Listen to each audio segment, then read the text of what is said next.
and welcome to eToll-Free's Cloud Phone System Tutorials.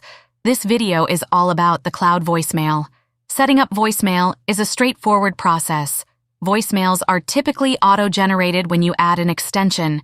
For example, if you added extension 1001, you should also see the voicemail box 1001 auto-generated.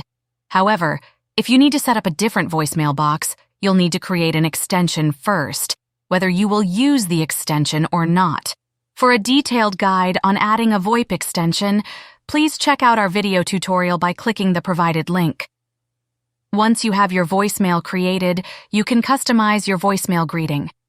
The cloud phone system is compatible with both MP3 and WAV audio formats. To upload your audio file, follow these steps. Go to Applications, then select Voicemail. Click Greetings.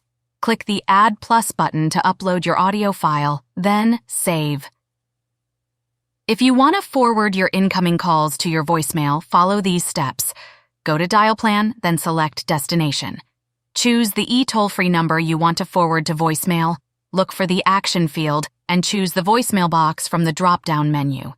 Then save. Remember, setting up your voicemail is an essential part of managing your communication system. It ensures that you never miss important messages even when you're unable to answer calls. And remember, our customer service team is always here to support you. Should you have any questions or need assistance, don't hesitate to click the bubble icon at the bottom right corner of the page. We're here for you whenever you need us. Thank you for tuning in, and we look forward to enhancing your experience with our services.